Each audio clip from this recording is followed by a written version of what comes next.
In 1964, child genius Frank attends the New York World's Fair to enter the inventors competition. Judge Nix is actually pretty impressed by Frank's prototype jetpack, but he quickly changes his mind when Frank confesses the jetpack doesn't actually work well. Nix's assistant Athena likes Frank, but Nix still doesn't allow him to enter the contest until the jetpack actually works. Frank leaves utterly heartbroken and can't help thinking about all the times his own dad told him he was just wasting his time. Suddenly he's approached by Athena, who gives him an orange lapel pin with a blue T and asks him to follow her and Nix without being noticed. Nix and his group going on a popular attraction and the line is quite long, so Frank sneaks through the side and jumps into an empty boat. In the middle of the ride, a laser detects Frank's pin and opens a trapdoor that takes the boat down a dark corridor. A futuristic-looking wagon appears and Frank is happy to enter it, but as soon as he steps in, metal blinds block all doors and windows, and the wagon begins shaking like crazy. Frank falls to the floor and doesn't get to stand up until the wagon stops. When the doors open, Frank steps out and finds himself on a platform surrounded by heavy fog. To his shock, a flying car passes by and he sees Athena with Nix inside. Frank tries to go after them, but giant robots appear in front of him and try to stop him. The kid runs around the platform trying to dodge the robotic arms and accidentally falls on the platform below, causing his jetpack to break. A friendly robot appears and grabs the jetpack to fix it before giving it back to Frank. At that moment, a group of guards arrive to capture Frank, so he steps back and falls once again. This time though he has his jetpack with him, thus he puts it on and activates it, finally getting to fly with it thanks to the robot's repairs. Frank flies through the fog and discovers he's in Tomorrowland, a futuristic city filled with only the brightest minds. When he sees Athena, Frank lands next to her, and takes the chance to show Nix that he's fixed the jetpack. Nix ignores him, but Athena takes Frank's hand to show him what his life will be like from now on. Years later in 2015, teenage girl Casey sneaks into NASA launch site in Florida to sabotage all the machinery that will be used for the demolition because she doesn't want her dad, who works as a NASA engineer, to lose his job. Athena is watching it all from the shadows, and after Casey returns home, Athena uses a small scanner to get Casey's DNA from her bike helmet and codes it into her last Tomorrowland pin. The next morning, Casey's dad Eddie gets a call from work explaining the situation. Casey thinks she's saved his job, but Eddie reveals they'll bring replacement cranes, so Casey really needs to stop trying. However, Casey reminds him keeping up hope is more important. In the evening, Casey tries to sabotage the demolition again, but this time the police are waiting for her and she gets arrested. Some hours later, someone pays the bail, and Casey picks up her belongings to return home. Among all the things she finds the pin, and when she touches it, she suddenly sees a vision of a different place. The pin falls, and when Casey touches it again, the same thing happens. The next time, Casey grabs the pin properly and finds herself looking at a huge city in the distance, but when she tries to walk to it, the pin falls and she is in jail again because walking made her bump against things and people in the room. To avoid more trouble, Casey picks up the pin using gum wrapper. At that moment, Eddie shows up to pick Casey up after paying the bail. On their way home, he scolds Casey for her actions, so she makes him touch the pin, promising it'll explain everything. However, when Eddie touches the pin, nothing happens. Confused, Casey touches the pin herself and appears in the other world, coming to the conclusion this only works for her. Eddie gets tired of Casey rambling about the pin and takes it away from her. When they get home, Casey waits for Eddie to fall asleep to steal the pin from his night table. As soon as she touches it, she appears in the other world, and walking toward the city makes her bump against the walls of her house and even fall down the stairs. The noise wakes Eddie up, causing Casey to hide and decide to do this somewhere else. Casey goes to the middle of a huge field and touches the pin, allowing her to finally appear in Tomorrowland. While taking the train to go further into the city, she discovers the pin has a timer that is going down and that nobody can see her. Casey leaves the train at the next stop and she sees some important scientists entering a different kind of wagon. She tries to follow them, but suddenly water appears around her because the pin timer is about to reach 0. Casey tries to ignore it and pushes through the water, but soon Tomorrowland disappears and Casey finds herself in a swamp. As soon as she returns home, Casey wakes her brother Nate up and asks him for the password to their dad's computer. The siblings search for the pin online and find an ad from a store that will buy these pins from anyone. Casey writes down the shop address and asks Nate to tell their father she's going camping with some friends. In the morning, Athena shows up at the house, so Nate gives her the camping excuse. Athena can tell he's lying and pressures him until he finally confesses. Meanwhile, Casey makes it to the shop from the ad. The eccentric clerks are clearly interested in it and confirm that what Casey saw was real. Tomorrowland is a place where all the brightest minds gathered to create freely without the chains of government and greed, and the only way to access the city is through the pin. The clerks want to buy the pin and to know where Casey got it, but when Casey refuses to cooperate, they press a button to lock the door and reveal a pair of futuristic weapons that can shoot plasma. Casey tries to hide among the merchandise, but the clerks find her anyway and demand information on some girl. Suddenly, a grenade breaks through the window and freezes the clerks inside a force field. An armed Athena enters the shop too and explains it's a time bomb that won't last long, then helps Casey get her hand out of the field. Unfortunately, this causes the bomb to shut off and the clerks are free again, so they counterattack. Athena fights them hand to hand with the help of Casey throwing merchandise at them, and when Athena removes one of their heads, Casey is shocked to discover both clerks were animatronics. After announcing the animatronics are about to self-destruct, Athena drags Casey out of the shop just in time to avoid the explosion. Then Athena breaks a car window to open it and pushes Casey inside before using a special tool to make the car start as she explains they need to escape before they find them. On the road, Casey begins asking questions, and Athena tells her she was the one that gave her the pin. Before she can say more, she suddenly begins malfunctioning, and Casey watches in horror how Athena fixes herself because she's an animatronic as well. Scared, Casey jumps out of the car and Athena tries to follow her, but as soon as she steps on the road, a truck hits her. The driver immediately comes to check on her, and Casey takes the chance to steal the truck to escape. However, Athena is just fine and immediately runs after the truck, jumping through the window to steal the keys and lock the door. Casey begins yelling, and Athena finally manages to shut her up by conforming Casey as her last pin, and they need to quickly go to Tomorrowland because they built something they shouldn't have. Meanwhile, the cops arrive at the exploded store and discover a burned robot head. Before they can investigate more, a man named Dave shows up, introducing himself as Secret Service. After seeing the robot head, Dave also pulls out a futuristic weapon and kills all the cops before turning to his companions, announcing they've found the girl and they should tell Nix. The girls are making their way to New York to find the only person that can get them back into Tomorrowland. Casey begins asking questions about the other people that got pins, but Athena can't answer and shuts down. The next morning, Athena wakes up and takes over the driving so Casey can rest. Athena tells Casey that the person they'll be visiting is called Frank, and once Casey falls asleep, Athena keeps herself entertained by remembering all the good times she used to have with her friend. Hours later, Casey wakes up when she's suddenly pushed off the truck in front of a house in the countryside. Seeing as Athena's driving away, Casey has no choice but to approach the house, only to be chased by a guard dog. Casey trips and falls on the mud, which makes her realize the dog is not leaving prints because it's a hologram. Ignoring the fake beast, Casey knocks on the door and shows her pin to the camera, asking to be taken to Tomorrowland.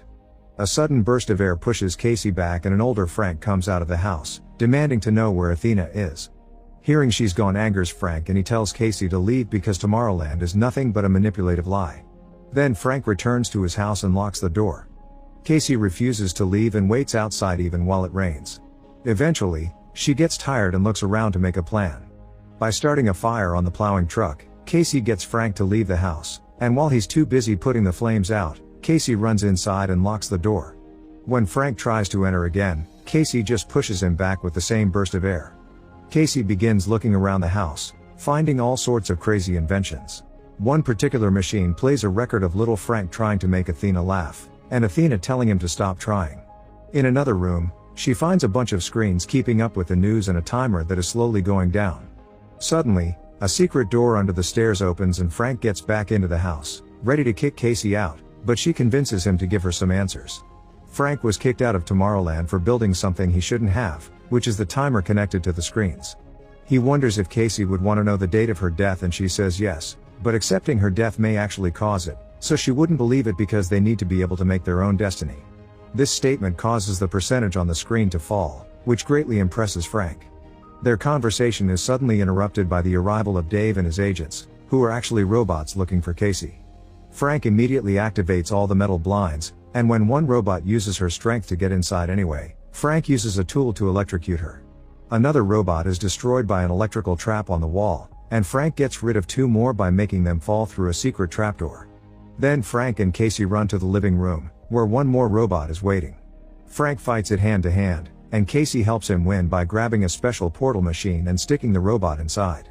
The duo makes their way upstairs, where more robots fall into the different traps around the house, until Dave catches up to them and holds Frank at gunpoint.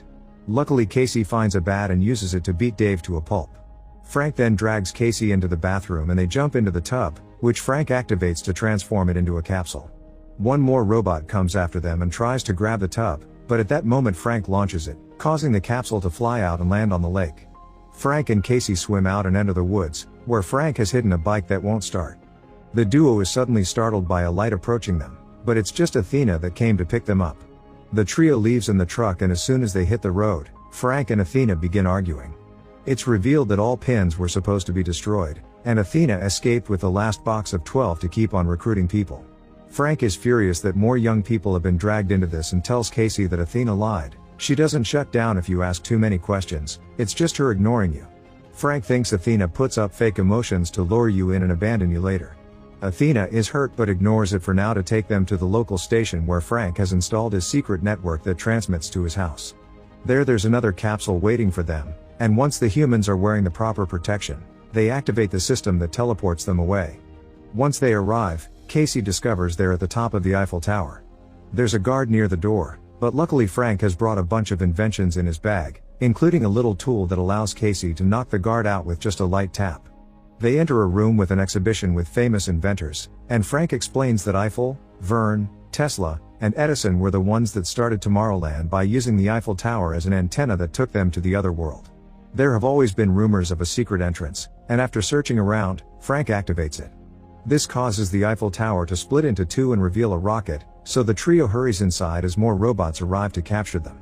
The energy that the rocket expels when taking off pushes the robots away, and after flying up for a while, the robot goes back again, opening a portal as it falls at a great speed. Moments later, the group arrives in Tomorrowland. The authorities saw them fall and are coming after them, so Frank makes Athena hide a special bomb he brought with him inside her body. The first one to meet them is Nix, the city governor, who wants to arrest them. Frank and Athena quickly change his mind by informing him Casey was capable of lowering the percentage on the screens. Shocked, Nix takes the trio to the headquarters where they keep Frank's dangerous invention, called a tachyon machine. When they take the elevator, Casey sees holograms which happen to be flashes of the future, caused by the machine that utilizes a particle that moves significantly faster than light. The group enters the center of the machine and Frank teaches Casey how to use it, allowing her to look at any point in humanity's history.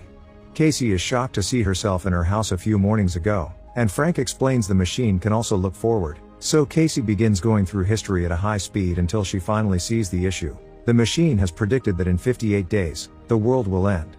Casey doesn't understand why they aren't warning people on Earth, and Nix explains he doesn't care because that's the world that will end, not Tomorrowland. And he won't allow anyone to move in because they'll do to Tomorrowland the same thing they did to Earth. Casey refuses to accept this, and her attitude causes the screen to flicker for a second, showing a better world. Frank tries to point out this proves there's a chance, but Nix just knocks them all out. Moments later, Frank wakes up and finds Athena telling them they'll be deported again. Casey is depressed because this whole adventure has been for nothing, and when Frank tries to comfort her she snaps, accusing them of lying to her. As she begins to rant, she suddenly has a moment of realization. Frank has been pirating the machine signal to watch it at his house, and the signal is floating around Earth, zapping these ideas of doom into people's minds. It's a self-fulfilling prophecy, but if Casey could change it with her optimism, it means that turning it off would allow people to see the light again. The guards come to pick the trio up so they can be kicked out of Tomorrowland through a portal.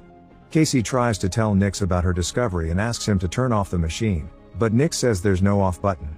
His calm attitude makes Frank realize the truth. Nix is putting the idea in people's heads on purpose. Nix explains that in the past, trying to tell the government about the incoming doom was ignored, thus he sent the idea directly to people's heads as a warning to make them change their ways. However, instead of working for a better future, humanity accepted the end of the world as inevitable. In Nix's opinion, it isn't the machine's fault, humanity has brought this to itself. Frank pretends to accept this and shakes hands with Nix, but only to touch his bracelet and start the machine platform again. Athena and Casey knock out the guards while Frank fights Nix, who activates two robots to go after the girls. Frank asks Athena to use the bomb he gave her, but when Athena tries to, the robots catch her. Athena passes the bomb to Casey while she fights the robots, and Casey runs to the platform, which starts moving like crazy because Frank and Nix keep fighting over the bracelet on the other side of the portal. Athena gains control of one of the robots and uses it to push the other one through the portal, causing it to attack Nix too. Casey manages to activate the bomb by watching a flash of the future, but when she's about to throw it, Nyx regains control of the bracelet and drags the platform down. Athena rushes to catch the platform with her robot, then runs to the control panel to close the portal, destroying the second robot and leaving Frank and Nyx outside. At that moment, Casey finds the bomb, which is about to explode. Athena has no choice but to open the portal again, and once the men run back inside, they throw the bomb into the portal so it can explode away from them. The portal breaks and falls on top of Nyx, capturing him. However, there's a gun nearby that he reaches in order to kill Frank. Athena sees Frank dying and realizes it's a flash from the future, so she runs to put herself between Frank and the shot. Casey takes the gun from Nyx and Frank tries to take Athena to a repair shop, but Athena asks him to stop because there isn't enough time. Before she died, she needs Frank to know something very important, and she proceeds to play a series of recordings from the time they spent together all those years ago. Little Frank used to have a crush on Athena, but he was hurt when he realized she was a machine. This always bothered Athena, and she kept voice diaries that described how Frank made her feel things that robots shouldn't. Frank is glad to hear Athena did like him too and that she never stopped believing in him, so now it's time for Athena to go. Her body is about to self-destruct and she wants them to use that explosion to stop the machine. Frank uses a jetpack to fly Athena up, and after they say their goodbyes, Athena is dropped inside the machine. The whole structure explodes and the debris falls on Nyx, killing him. Tomorrowland loses its power and Frank tries to keep control of the jetpack to at least land safely in the river. Casey rushes to check on him, and as they begin talking about what to do next, a bunch of flashes from the future gives them an idea. First, Frank fixes the portal so Casey can reunite with her family. Then together they begin working on restarting the PIN program, for which they build a bunch of robots like Athena. These robots use a portal to travel all over the world and leave pins for the bright minds that may help them make a better future for Earth. Make sure to subscribe and turn on notifications so you can watch more videos like this. Thanks for watching.